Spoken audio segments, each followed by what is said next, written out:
Most people train relatively hard, but their routine is actually what's holding them back. In this video, I'll show you the exact 12 steps I use to build a perfect workout program, grounded in biomechanics, volume, frequency, recovery, and actual research, not guesswork. First step I take when building any program is to identify the primary bottleneck to progress. Broadly speaking, there are 3 bottlenecks in my opinion. The first one is an injury.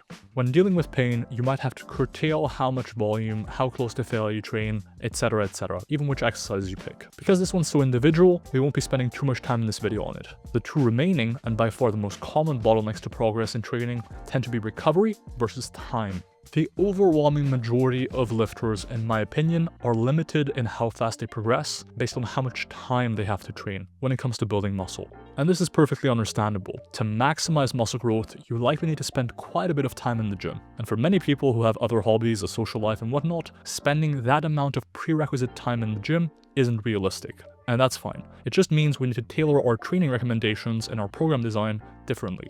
A small minority of people will be limited by recovery. These people are willing to spend enough time in the gym to truly reach their limits. They have a lifestyle that is conducive to it. Maybe they make more time for lifting. Maybe they have fewer other hobbies, like myself. For those people, maximizing stimulus efficiency, or the stimulus to fatigue ratio, is more important. Many aspects of program design are downstream from determining, are you limited by recovery or by time? If it's recovery, you focus on the stimulus to fatigue ratio. If it's time, you focus on time efficiency, getting more stimulus per unit of time. The next question to ask yourself is, are there muscles that you want to prioritize? The concept of muscle group prioritization or specialization is simply that there are certain muscles you care about bringing up more than others. In other words, that you want to grow faster than other muscle groups. And this might be true for you for any number of reasons. Perhaps you have certain genetic weak points, or certain muscle groups that over time just haven't grown as well as others, and you'd like to bring them up and bring them into balance for a better overall physique with better symmetry. Alternatively, maybe your aesthetic standards just mean that all you want are big biceps, which honestly, fair enough. And so maybe you want your biceps to grow faster than every other muscle. Or maybe you think your quads are currently too big, and therefore you don't want them to grow anymore, but you do want to bring everything else up. From symmetry to aesthetic standards to other reasons, there's plenty of reasons why you might want to prioritize one muscle over others. If you want to do this, you'll generally want to do more volume and closer to failure for that muscle, while pushing down the volume and proximity to failure for other muscles. If you're constrained by time, this is done in order to free up time in the gym to train that muscle more. Whereas if you're constrained by recovery, this is typically done to free up systemic recovery or overall recovery capabilities, so that you can allocate more training volume closer to failure to the muscles you care about more. With those primary bottlenecks and setup questions in mind, I'll give you the breakdown of each individual variable by time constrained and recovery constrained, and also by minimalist versus maximalist versus maintenance. Because if you simply want to maintain your physique versus you want to grow some muscle consistently versus you want to maximize your progress, the recommendations are quite different. Let's start with arguably the most important variable in program design, training volume. Training volume is crucial for maximizing hypertrophy and has been shown to account for up to 25% of the growth you observe. In other words, how much volume you train with explains about 25% of the variance in how much muscle growth you might see. Volume can simply be quantified as number of hard sets per muscle, per workout, or per week. And generally speaking, more volume has been shown to cause more hypertrophy, both on a per workout scale and not per week scale. This relationship between volume and growth is probably the biggest reason why people are time constrained in the gym. They simply need to spend quite a bit of time to maximize how much growth they can see in terms of their weekly volumes. Fortunately, there are ways to make this more efficient, which we'll get to later. The research suggests that you see more muscle growth in a given workout up to around 11 fractional sets for that muscle per workout. Beyond 11 sets or so, we don't necessarily see more hypertrophy, or at least we can't say so with a high degree of certainty. Importantly, that's 11 fractional sets, meaning compound movements count not just towards your chest or your back, for example, for a chest press or a row, but also towards your triceps and biceps, aka smaller muscle groups that get indirectly trained. So compound movements typically count as around half a set for the smaller muscle groups involved. So to get 10 sets for your triceps, for example, that could be 5 sets of tricep extensions and 10 sets of bench press in a workout. There's another consideration when it comes to volume for the workout, and that's total volume across the whole workout. Most people gas out or give up or start decreasing the quality of their sets, in my coaching experience, around 20 to 30 sets for the workout. Going much higher than this should be carefully considered for most lifters. When it comes to the weekly scale, you likely want to get close to 20 to 40 fractional weekly sets for most muscles if you're able to. A meta-analysis by Pell and colleagues show that higher volumes cause more growth, all the way to 30 to 40 fractional weekly sets. This level of volume takes a lot of time, which is why I'll give recommendations for people who are constrained by time, minimalist, maintenance, or maximalists. Before I do, I want you to notice the interplay between per session volume and hypertrophy and per week volume and hypertrophy. On both a per session and a per week level, you do see diminishing returns in terms of doing more volume for growth, meaning for every additional set you do, you get a smaller return on your hypertrophy results. That means a few things. One, you want to carefully consider whether you want to chase those diminishing returns and whether or not it's worth your time. And two, because there are pretty strongly diminishing returns with per session volume especially, and we don't have much certainty whether or not going above 11 sets benefits hypertrophy any further, we likely want to take our volume and split it up over a number of sessions across the week for maximum growth. As a rule of thumb, for every 5 to 10 sets you do for a muscle across the week, add an extra training day for that muscle. You can think of it like having protein. Sure, you could have one meal containing protein per week with, say, 1,000 grams of protein. But in terms of distribution, you would likely be better off having, say, 150 grams of protein every single day. While the total dose is similar, the distribution makes it more effective. With that in mind, if you just want maintenance in terms of volume for your program design, you can likely do only 2 to 3 fractional weekly sets. Because you're only doing 2 to 3 fractional weekly sets per muscle, you can afford to just do 1 or maybe 2 full body workouts for that week. If you're a minimalist and you simply want solid results, aka consistent, steady growth, but nothing insane, you likely start seeing muscle growth, based on meta-analysis by Pell and colleagues, around 4 to 5 fractional weekly sets. So, as a range for a minimalist, I would recommend anywhere from 4 to 10 fractional weekly sets per muscle group. You can either do that all on one day or spread it across 2 days per muscle. And finally, for the maximalist, there's a couple of routes. One, let's say you're training everything evenly and you want solid overall growth. You should try to push volume as high as you can while recovering in the gym. That will mean somewhere in the ballpark for most people of 20 to 40 fractional weekly sets per muscle for all muscles at once per week. You might not think you can recover from this, but you might be surprised if you actually try it. Many of the biggest bodybuilders, both natural and enhanced, in history have trained with this high of a volume. There's examples right now of people like Eric Helms doing close to these volumes or even above these volumes and getting to their best physiques yet. And in the research, we very, very rarely observe instances of true overtraining when it comes to lifting. But on an individual level, always pay attention to your performance as your north star of whether or not recovery is occurring and whether you can use more volume and grow more muscle. Because if you're a maximalist, that's what you're after. On the flip side, if you're a maximalist but you're specializing on a few muscle groups, I would recommend taking those muscle groups closer to 30 to 40 fractional weekly sets while taking a similar number of muscle groups and taking those closer to 5 to 15 fractional weekly sets. When specializing in this manner, just make sure you realize that you're trading off additional growth and more growth for the muscles you're despecializing due to the diminishing returns relationship between volume and growth for marginal, slightly greater growth in the specialized upon muscle groups. So if you're specializing on, say, biceps, triceps, and side delts, 3 muscle groups, take another 3 muscle groups, say your quads, calves, and traps, and drop those to lower volumes. From there, as a maximalist, try to push volume up for biceps, triceps, and side delts as long as you're still recovering and your performance is solid. Next, let's discuss frequency, and by extension, training routines. As I mentioned, a good heuristic based on the research is to add a training day for a muscle, or an additional day of frequency, for every 5 to 10 hard fractional weekly sets you perform for a muscle. So because for maintenance we're only doing 2 to 3 sets, you can honestly just train that muscle once a week. For the minimalist, you likely want to train each muscle once or twice a week to get to 5 to 10 fractional weekly sets. For the maximalist, on the other hand, the higher you push your volume, the more you should tend towards a full body routine, especially if you're specializing, pun intended.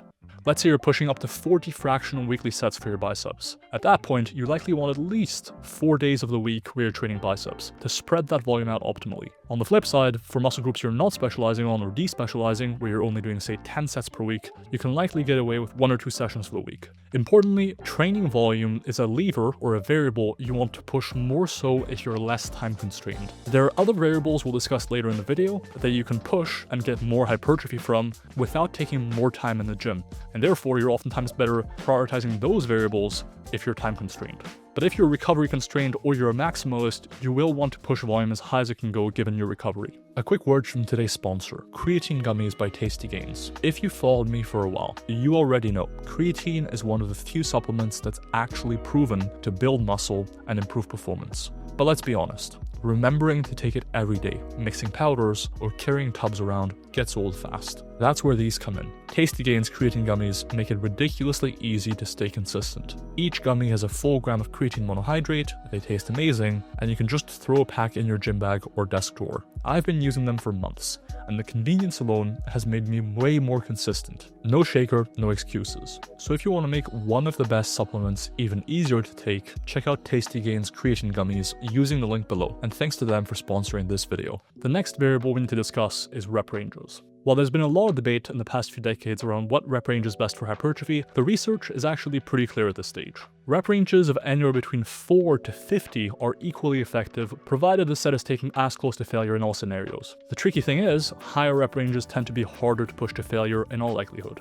You've likely experienced this as a lifter. You get out of breath, you get a lot of burn when you're doing more than say 15 or 20 reps. And indeed, in the research, in a meta-analysis I co-authored, we also found that most lifters are pretty accurate gauging how close to failure they are below around 12 reps. But above 12 reps per set, they tend to get far less accurate. So, as a takeaway, most of your training should likely take place in the 4 to 12 rep range in order to make training close to failure as easy as possible. However, there is likely a benefit of including higher rep ranges into your training as well. An in-house meta-analysis by the good people over at Data-Driven Strength examined exactly this question. Does mixing loading ranges or rep ranges increase hypertrophy overall compared to always sticking to one rep range, say 4 to 12? And the answer is potentially yes. It's a small benefit and it's more exploratory than most findings in exercise science, but I think it's worth hedging your bets. But as for my recommendation based on all of this research, I think for the minimalist and for the maintenance crowds, just doing 4 to 12 rep range work is likely sufficient. And in fact, because you're doing lower training volumes overall, I think for those few sets you do every single week, you want to ensure you go close to failure, and the 4 to 12 rep range is ideal for that, making sure you get a solid stimulus from those handful of sets. For the maximalist on the flip side, who is doing a lot of volume anyways, and should be getting most of their sets close to failure regardless, including some 15 plus rep work in there is a good idea.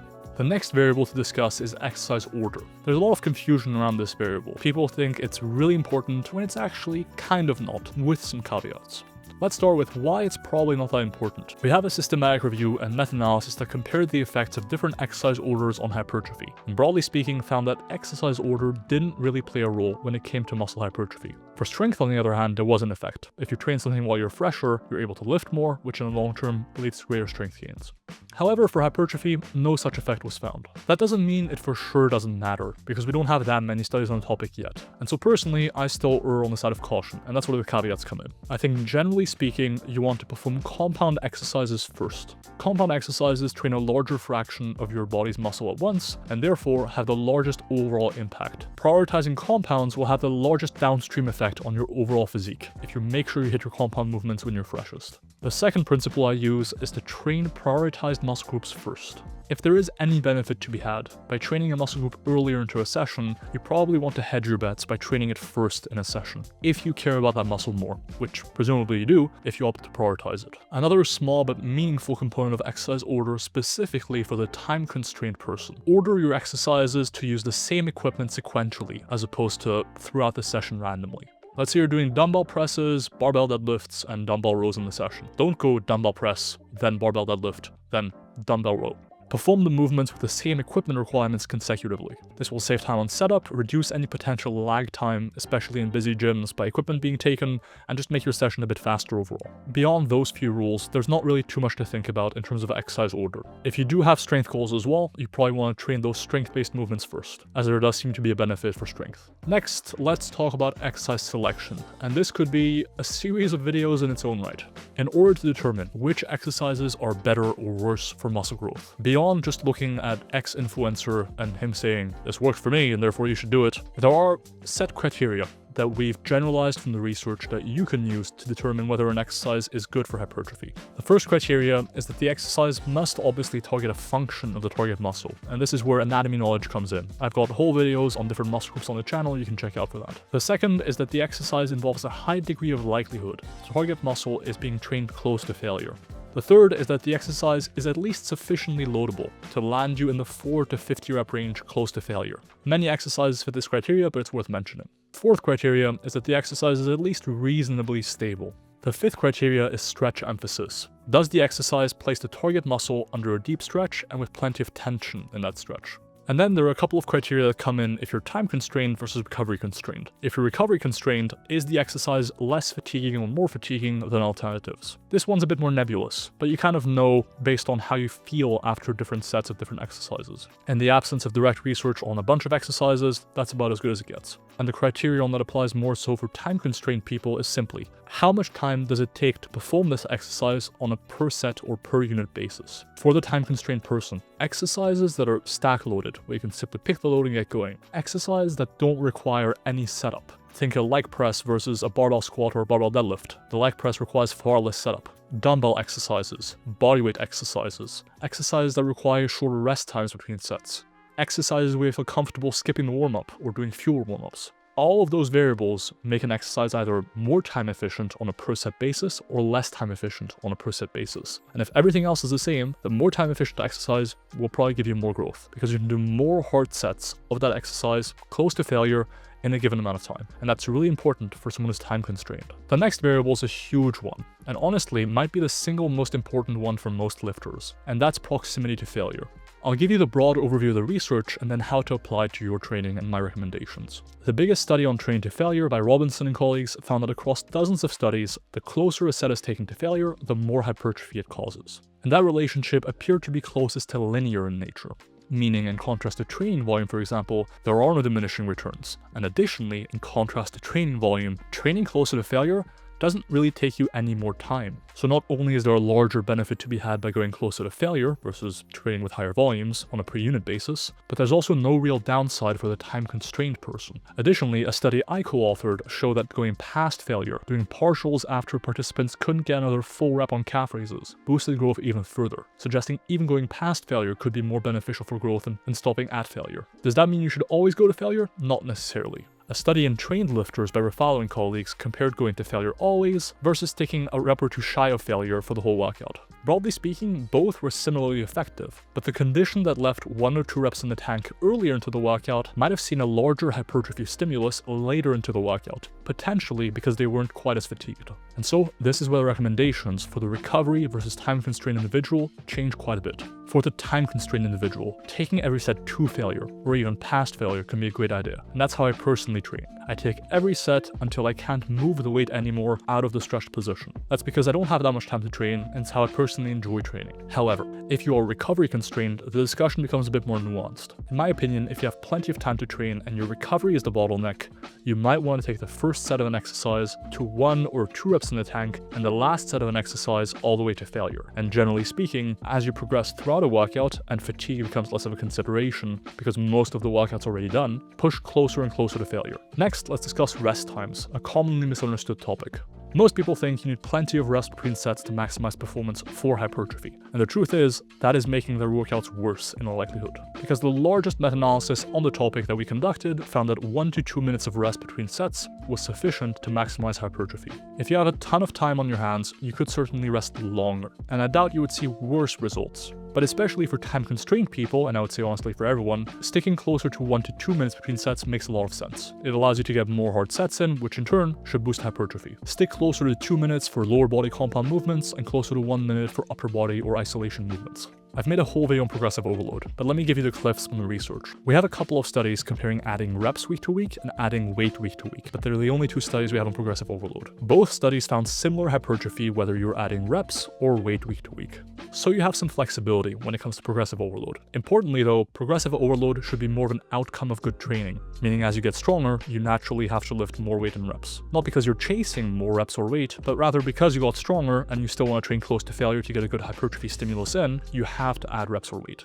I would highly recommend checking out the full video on the topic, but to put it briefly, smaller movements, like isolation movements for higher rep ranges, try to add a rep most weeks. On the flip side, bigger movements, think deadlifts, squats, leg press. For lower rep ranges, try to add a bit of weight, maybe 5 pounds week to week. You won't progressively overload every week, and that's perfectly fine. Next, let's touch on technique, which is often overemphasized when it comes to hypertrophy training. The truth is that good technique can be boiled down to a few things. The first is directing stimulus to the target muscle. The way you do this is by not employing excessive body English. You make sure the target muscle is the limiting factor. That means no excessive heaving on rows and generally being in control of the movement. The second is making sure you include the stretched portion of the lift. There's one thing that's come out of the research the past few years, is that the stretched portion of the movement is pretty important for hypertrophy. As far as tempo goes, tempo doesn't seem to play much of a role based on our research. And now for our final variable, special techniques. This one's very much the icing on the cake, so to speak. And whether or not you use special techniques should mostly come down to whether you're recovery or time constrained. If you're recovery constrained, you don't really need special techniques, because special techniques seem to be mostly a tool in, one, people enjoying them, so that's valid if you want to use them, but even more importantly, for increasing training efficiency, or stimulus to time ratio. Two techniques stand out as actually being evidence-based, that is to say, they've been studied and shown to cause the same hypertrophy as opposed to just a technique people use for the fun of it.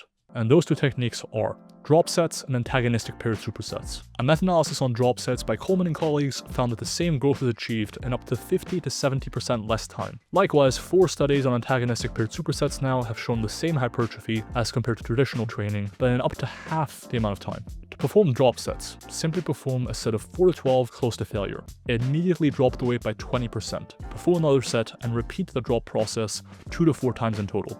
Generally speaking, one straight set is equivalent to about 1.6 drop sets based on the research. That's only an estimate, but it's a good guiding tool. For antagonistic paired supersets, simply superset any 2 movements that don't have any muscle groups in common. Something like a bench press and a row works, 2 opposing motions or antagonistic motions, but any 2 movements with no muscular overlap will function just fine. Something like a dumbbell row and a calf raise works fine. A lateral raise and a tricep extension works fine. By doing one movement, say taking half a minute of rest, doing another movement, say taking half a minute of rest, and going back to the first movement, you're letting one muscle rest while the other works. So effectively, your working set for one muscle is the rest time for the other, and you're cutting down on the rest taken during the workout by a ton.